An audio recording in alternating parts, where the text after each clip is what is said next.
It was just last week that I had a sneak preview of what my early retirement might look like. It was a single day preview of what it might be like to be early retired on a typical work and school day. Because it was a Monday and it was a state-specific holiday that, due to me being a government employee, I had the day off from work. But my kid did not have the day off from school. School was in session, and my wife was busy with other things, so I was left to figure out what to do with my day, a whole day, by myself. This was interesting to me because it's a rare event, actually. If I'm off of work, be it for a weekend or a holiday or a vacation, my family is usually also off of work and school, and so we do something together, at least for part of the day. But this day was different. It was completely up to me. Where would I go? What would I do? I could hang around the house and do nothing, sit at my desk and update my financial spreadsheets or work on a new YouTube video, but that seemed like a wasted opportunity. I wanted to get out there into the world, so I did get out of the house eventually. The day started with a leisurely morning. I walked my kid to school as I usually do, and then I took my sweet time enjoying my coffee, watching YouTube videos, making and eating breakfast, and then I showered and got ready for the day.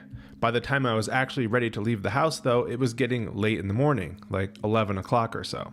But I was still left with this question: where would I go? What would I do? What in the world is there to do out there? I mean, going for a hike or a long bike ride sounded pretty good, but by myself?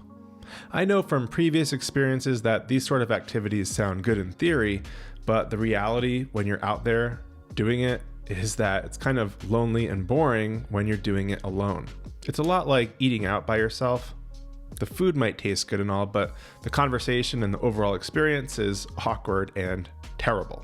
Because the whole reason to go to a sit-down restaurant, it turns out, is not the food. The food is kind of the background excuse, but the real reason is to enjoy the company of others and have conversation. So there would be no solo hike on this day, no long bike ride, no sit-down restaurant meal. What would I do? How would I spend my time out of the house, entertaining myself and fulfilling myself? Sometimes it's hard to think of anything that doesn't involve eating food or shopping or somehow spending money in general. The severe lack of options and lack of ideas concerned me a little. Is this what early retirement would look like? Am I going to wake up every day and think, okay, another full day to fill by myself? Even if I wanted to invite a friend along to do something with me, most of them would not be able to join me because they're busy working. So here's what I ended up doing. Leaving the one vehicle in our household to my wife, I hopped on my bike for a day of keeping it local. I threw my laptop in my backpack and I first biked over to the library. This was a good start. I mean, the library doesn't cost anything and it's certainly a place to go. It's not weird to go there by yourself, and you can see other people and get a glimpse into the real world. So far, so good, but where to next? Well, I had brought my laptop in my backpack with the idea that I could get some work done somewhere. Not work for my job, but my own personal work. Writing, researching, updating spreadsheets, organizing photos, that sort of thing. I ended up a couple of miles down the road at a familiar indoor marketplace that my family and I visit regularly. It's like a modern version of a shopping mall with trendy shops and restaurants, and it was perfect for me on this day because they have a common area where you can just sit there and do people watching and pull out your laptop and just hang out without being expected to spend any money and buy anything. This felt good. I pulled out my laptop and there were some others like me doing the same thing around me, also working on their laptops in this common area, and so I started working on the research and writing for a new YouTube video. It all went well for about 15 minutes until I felt the pull of the nearby coffee shop. I was absolutely in the mood for one of their outrageously priced $5 drip coffees. And that would also be my ticket to set up my laptop in the coffee shop instead and linger there for a good long time. And this was great. I was productive on my computer and I enjoyed the 90s rock that they were playing overhead in there. A lot of Radiohead, some whole 90s nostalgia, good coffee, and me being productive on my laptop. What more could I ask for? Maybe this is what's in store for my early retirement. I could absolutely get used to that. But eventually I lost focus in what I was working on, and I found myself interested in the conversations at tables around me.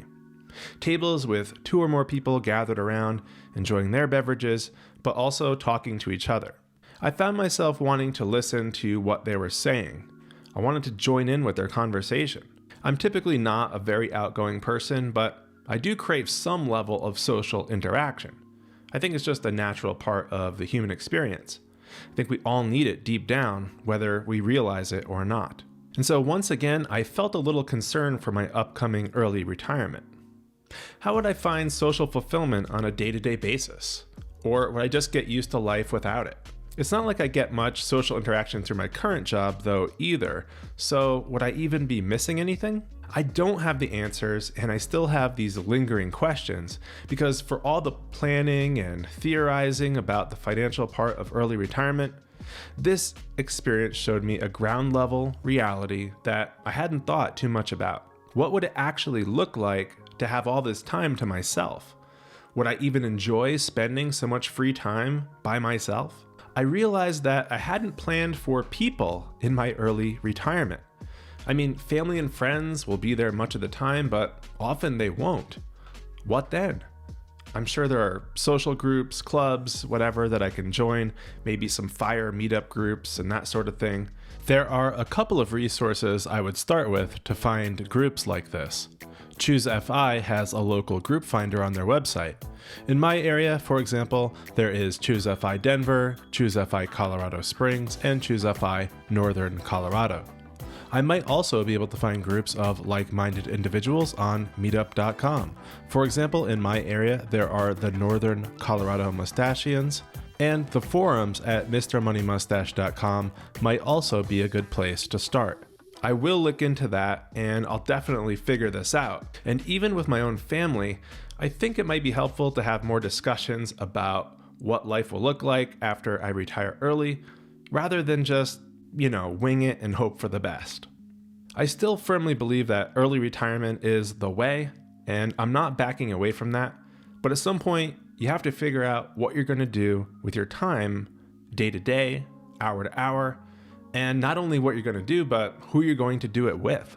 Early retirement will all of a sudden go from theory to reality, and the days will just keep on coming. Days full of freedom and possibility, which of course is a wonderful thing, but it's like early retirement calls your bluff. Okay, Fi Guy, you earned this freedom, now what are you gonna do with it? No, really, what the heck are you actually going to do all day? And who are you going to do it with? I think we all have to answer that question for ourselves and make people part of our plan just as much as we plan for the financial stuff. I hope this gives you some new perspective and motivation on your journey to financial independence. And here's another video that is related to this topic that I think you'll enjoy.